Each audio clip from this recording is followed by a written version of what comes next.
Ya, bismillahirrahmanirrahim. Teman-teman sekalian, kita pada mata kuliah makalahnya apa sekarang judulnya? Kalau mata kuliah Tentang ilmu komunikasi verbal dan nonverbal ya? verbal. Ya. Tentang ilmu komunikasi verbal dan nonverbal.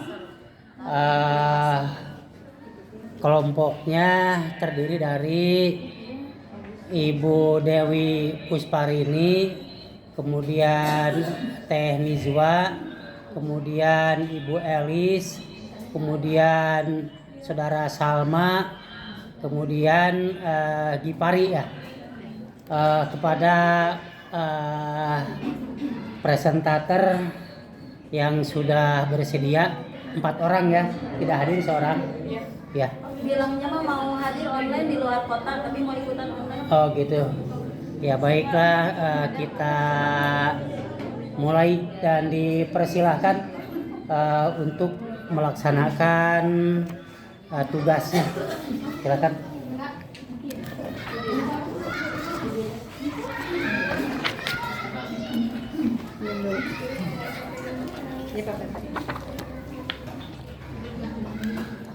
Bismillahirrahmanirrahim. Assalamualaikum warahmatullahi wabarakatuh. Waalaikumsalam warahmatullahi wabarakatuh. Alhamdulillahirabbil alamin. Wassalatu wassalamu ala asyrafil anbiya'i wal mursalin nabiyina Muhammadin wa ala alihi wa sahbihi ajma'in. Amma ba'du. Yang terhormat Bapak dosen pengampu mata kuliah Komunikasi Teknologi Informasi Pendidikan, yaitu Dr. Haji Hendi S. Mukhtar MPD, dan teman-teman sekalian yang saya banggakan. Selamat pagi semua. Selamat siang semua. Semuanya sehat-sehat ya? Alhamdulillah, luar biasa. Allahu Akbar. Alhamdulillah. Baik, berdirinya saya di sini untuk berpresentasi, bukan untuk berekspektasi. Karena ekspektasi di kelas yang terlalu tinggi akan membuat saya sakit hati. Beli buah di pasar lama. Perkenalkan kami dari kelompok 5. Baiklah, kita buka presentasi dengan membaca basmalah bersama-sama. Bismillahirrahmanirrahim. Saya sebagai moderator, perkenalkan saya Elis Nurjamilah sebagai moderator, dan rekan saya Ibu Dewi Pusparini sebagai presentator pertama, kemudian Teh Nizwa Kania sebagai presentator kedua, dan berikutnya adalah Teh Salma Safarina sebagai presentator ketiga. Dan untuk kesimpulan, insya Allah nanti saya sampaikan di sini.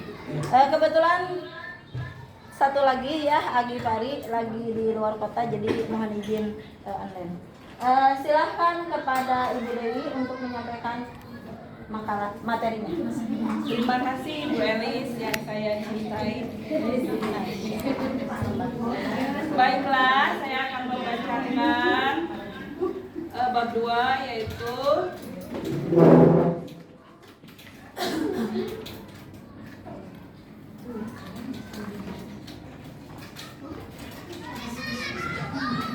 pengertian komunikasi verbal. Udah ada rekan-rekan? Komunikasi verbal adalah proses penyampaian pesan dengan menggunakan bahasa sebagai media utama. baik dalam bentuk lisan maupun tulisan. Bentuk komunikasi ini memiliki struktur tata bahasa yang jelas dan dapat disampaikan secara langsung atau tatap muka seperti ini ya, maupun tidak langsung melalui media seperti surat, pesan teks, atau email. Dalam pembelajaran, komunikasi verbal digunakan oleh guru untuk menjelaskan materi, memberikan instruksi, serta melakukan evaluasi secara terstruktur. Kejelasan pengucapan, pemilihan kata, dan intonasi menjadi faktor penting yang mempengaruhi efektivitas komunikasi verbal. Effendi 2011. Pengertian komunikasi nonverbal. Komunikasi nonverbal adalah penyampaian pesan tanpa menggunakan kata-kata, melainkan melalui bahasa tubuh, ekspresi wajah, gerakan tangan, kontak mata seperti ini ya. Gimana gue? Pak Maman seperti ini ya. Kontak mata. Pak Maman langsung tersip. Intonasi, suara, postur tubuh, hingga penampilan diri. Bentuk komunikasi ini seringkali mengungkapkan emosi dan sikap yang mungkin tidak tercermin dalam kata-kata. Dalam mengungkapkan emosi dan sikap yang mungkin tidak tercermin dalam kata-kata, dalam pembelajaran komunikasi nonverbal dapat menjadi penguat pesan verbal atau bahkan menggantikannya ketika kata-kata tidak digunakan. Contohnya, angkat kepala. Guru dapat menjadi tanda persetujuan. Sementara senyum dapat memberikan rasa aman kepada siswa. Knapp and Hall 2010. Selain itu, komunikasi nonverbal memiliki peran penting dalam membangun iklim kelas yang positif. Guru yang menunjukkan bahasa tubuh terbuka, menjaga kontak mata, dan menggunakan intonasi suara yang bervariasi cenderung lebih mudah menarik perhatian siswa, menurut Burgon, Guerrero, dan Pliot 2016. Selanjutnya, perbedaan dan hubungan komunikasi verbal dan nonverbal.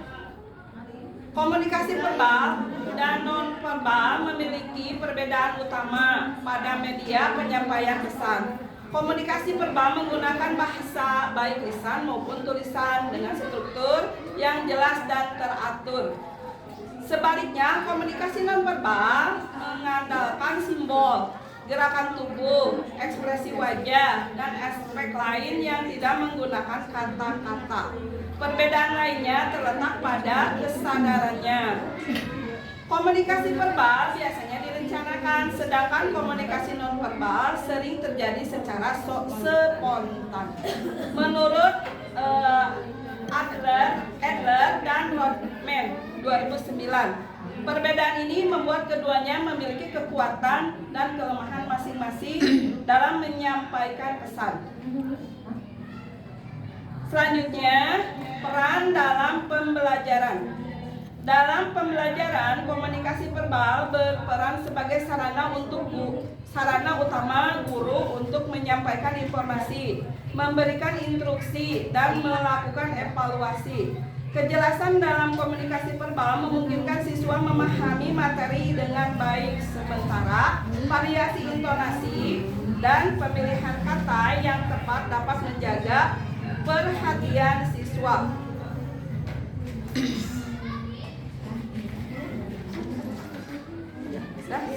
Selanjutnya mungkin itu diantaranya pengertian verbal dan nonverbal, perbedaannya, dan juga peran dalam pembelajaran. Untuk selanjutnya akan dibacakan oleh teknik Dia bakal ngejelasin tentang pentingnya komunikasi verbal sama nonverbal. Tadi kan udah dijelasin sama Bu Dewi kalau komunikasi verbal, komunikasi pesan, komunikasi informasi yang dikatakan, yang disampaikan. Sedangkan kalau nonverbal mah seperti gerak-gerik, gerak mata, gerak-gerik tubuh. Nah di sini kenapa sih komunikasi verbal juga penting? Nah, karena itu buat kayak sekarang Nija? Itu jelas. Jadi penting, verbalnya penting buat penyampaian materi biar lebih jelas.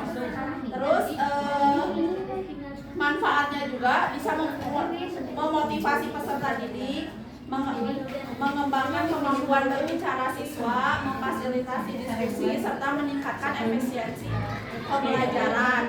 Contoh penerapannya kayak sekarang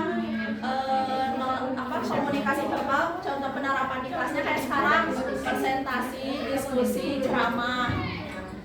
Nah, terus faktor mempengaruhi keaktifan komunikasi verbal bisa yang pertama ada kejelasan bahasa, ada intonasi, pemilihan kata, dan struktur penyampaian. Kalau komunikasi nonverbal kan tadi bahasa tubuh ya, gerak-gerik. Kenapa itu juga penting? Itu teh buat menciptakan nanti kalau kita sebagai guru menciptakan suasana kelas lebih enak. Kayak misalkan dengan senyuman, dengan tepuk tangan, dengan gerak-gerik. Kalau orang di kelas banget, weh, datu rame kelas nak, udah senyum. Gurunya harus senyum. Ya, harus senyum. Ya, terus kalau misalkan nggak ada nonverbal, kan gerak-gerik mata nih, kita ngejelasin sambil berem. Datu enak kan? Harus ada kontak mata, harus senyum. Jadi pentingnya komunikasi nonverbal juga buat menciptakan suasana kelas lebih hangat. Ya, karena dari mata turun ke hati. Ya cukup, lanjutkan sama Teh. Oh iya benar. Selanjutnya ada faktor yang mempengaruhi keefektifan komunikasi nonverbal. Komunikasi nonverbal bisa lebih efektif jika yang pertama kesesuaian dengan pesan. Jadi nonverbal harus mendukung bukan bertentangan dengan kata-kata. Misalkan kan oke anak-anak, tapi malah oke anak-anak kan tidak sesuai. Jadi harus sesuai gitu. Oke, ibu-ibu. Ya, terus sesuai dengan konteks situasi. Ya kalau sedang anak-anaknya sedang riuh, misalkan kita harus seperti apa, harus menyesuaikan. Atau sedang apa bu? Sedang ngantuk, sedang lemas. Ibu pintar, masya Allah, daripada kita. Terus keaslian ekspresi. Jadi ekspresi yang tulus yang kita berikan ke anak-anak biasanya itu lebih mudah dipercaya gitu ya. Biasanya kan kita itu suka sebagai manusia tidak selamanya kita itu baik-baik saja ya Bu Ibu. Biasanya ada saatnya kita sedang galau tapi tetap harus masuk kelas dengan harus ceria tapi padahal menangis. Iya. Yang itu jadi jangan Ya, jadi biasanya ekspresi yang lebih asli itu bisa mempengaruhi gitu ya. Terus ada kesadaran diri dari guru. Kesadaran diri sebagai guru, misalkan sedang berkomunikasi dengan anak-anak di luar jam pelajaran, kan kita bisa menjadikan anak-anak didik kita sebagai sahabat, tetapi dengan bahasa tubuh yang menjaga bahwa kita itu sebagai guru, ya misalkan tidak terlalu menunjukkan sayang tapi tetap tahu batasan. jangan Pak Mama diciuman. Yang selanjutnya.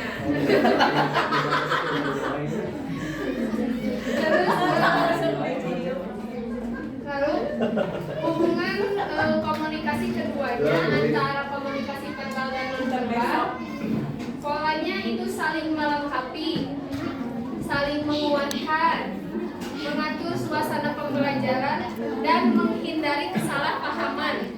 Biasanya kan kalau kita komunikasi verbal di WA aja ketikan gimana, kita bacanya gimana ya Bu?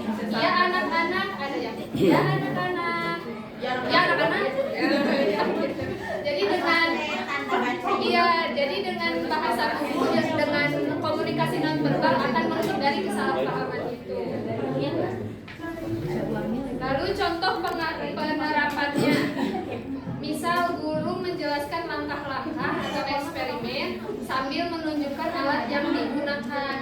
Misalkan langkah-langkah membuat bala-bala. Yang pertama kita siapkan katel ini, menunjukkan katel, menunjukkan ini, menunjukkan ini. Jadi anak-anak akan mudah pahamnya gitu. Terus saat memberi motivasi, guru-guru menggunakan kata kamu pasti bisa dengan tangan yang mengapa kamu pasti bisa atau dengan tangan kamu pasti bisa. Terus dalam diskusi guru mengajukan pertanyaan sambil melakukan kontak mata ke siswa tertentu untuk memancing respon. Jadi untuk mengajukan pertanyaan, misalkan Ibu Elis bisa dengan kontak mata, jadi lebih untuk lebih hangat, lebih. Jadi Ibu Elisnya nanti akan ya kan bakal merespon gitu. Ya, sekian dari saya, dikembalikan lagi ke Bu Elis. Terima kasih teman semua. Dan sekarang saya sebelum dibuka sesi diskusi, saya akan menyampaikan kesimpulan. Sebenarnya tadi udah jelas ya dibahas, insya Allah sudah jelas sekali yang dibahas yang disampaikan oleh teman-teman. Saya akan menyimpulkan. Jadi kesimpulannya, komunikasi verbal dan nonverbal itu adalah merupakan dua komponen yang penting yang saling melengkapi dalam proses pembelajaran. Komunikasi verbal melalui bahasa lisan maupun tulisan berperan sebagai sarana utama menyampaikan informasi, penjelasan materi, dan instruksi pembelajaran. Kemudian komunikasi nonverbal yaitu melalui ekspresi wajah, gerak tubuh, intonasi suara, serta kontak mata menjadi penguat pesan yang disampaikan secara verbal dan membantu menciptakan suasana belajar yang lebih interaktif dan efektif. Jadi keduanya itu bentuk komunikasi keduanya ini adalah jika digunakan dengan tepat maka akan mampu membangun pemahaman yang lebih baik antara guru dengan siswa. Seperti itu. Untuk kesimpulannya langsung diskusi. Ya, terima kasih ya, sudah cukup bagus kepada 4 presentator, Ibu Elis, Ibu Dewi, Ibu Teh Nizwa dan Teh Salma Safira. Selanjutnya diskusi ya. Oke, kita diskusi ya. Serahkan lagi dipimpin lagi diskusinya. Ya. Silahkan teman-teman dari materi yang telah disampaikan, silahkan untuk bertanya supaya lebih hangat diskusi ini.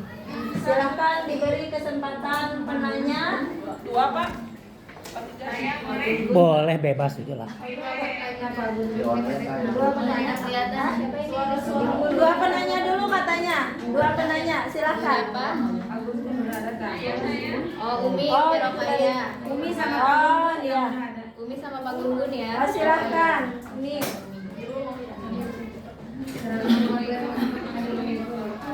Waalaikumsalam warahmatullahi wabarakatuh. Yang ingin saya tanyakan tadi di dalam materi kan dijelaskan tentang komunikasi verbal dan non verbal. Menurut pemateri, bagaimana ketidaksesuaian komunikasi verbal dan non verbal dapat menyebabkan kebingungan dalam kelas gitu. Karena kan faktanya ada seorang guru menjelaskan pelajaran dengan suara lembut gitu kan, tetapi wajahnya tampak marah gitu di sana. Jadi itu kan membuat kebingungan di siswa gitu kan, para siswa gitu. Jadi menyebabkan kebingungan di dalam kelas gitu untuk para siswa. Jadi menurut pemateri bagaimana cara mengatasi gitu kan? Cara mengatasi ketidaksesuaian komunikasi verbal dan non verbal tersebut gitu.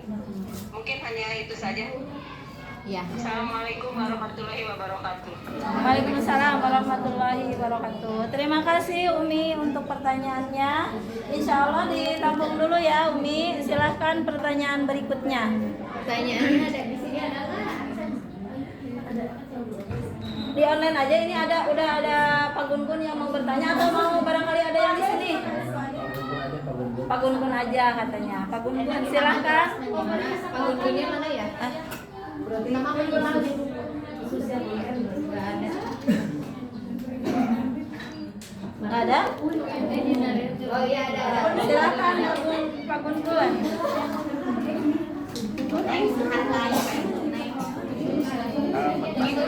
Ya. Pertanyaannya ada. Disebutin aja biar kedengar sama semua. Pertanyaannya, bagaimana cara penerapan komunikasi verbal dan non verbal pada anak didik usia SMA? Apakah memang mesti dua-duanya atau memang bagaimana? Diulangi lagi Pak Gun-Gun ya Pak Gun sebentar. kurang jelas. Ya, diulangi Insya Allah udah ketangkep sih. Udah ketangkep. Komunikasi verbal. Pada anak didik usia SMA, apakah dua-duanya perlu?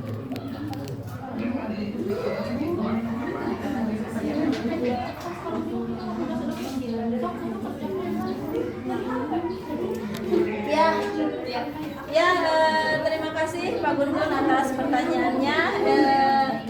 Mohon minta waktu dulu untuk kami berdiskusi dulu. Ya. Baik teman-teman semua. Bu Dewi akan mencoba menjawab pertanyaan nomor 1 dari Umi Rokaya. Tadi Umi menanyakan bagaimana ketidaksesuaian komunikasi verbal dan non verbal yang dapat menyebabkan kebingungan di dalam kelas. Betul Umi? Iya. Bagaimana cara mengatasinya? Gini ya, untuk mengatasi ketidaksesuaian komunikasi verbal dan non verbal di dalam kelas, misalnya guru berkata lembut, tapi ekspresinya marah, atau sebaliknya, bisa dilakukan dengan beberapa cara ya. 1. Selaraskan dulu pesan verbal dan non verbal. Pastikan kata-kata yang diucapkan sejalan dengan ekspresi wajah. Terus nada suara, ekspresi wajahnya harus bagus. Nada suaranya jangan emosi gitu ya, harus lemah lembut. Seperti Bu Wi sekarang ya, lemah lembut. Dan juga gerak tubuh, ya ngasih semangat di mana aja ya. Gerak tubuh itu disesuaikan dengan kondisi di dalam kelas ya. Terus jangan gini kondisi tubuhnya gel-gel kayak itu apa? Kayak dangdutan gitu ya. TikTokan. Iya,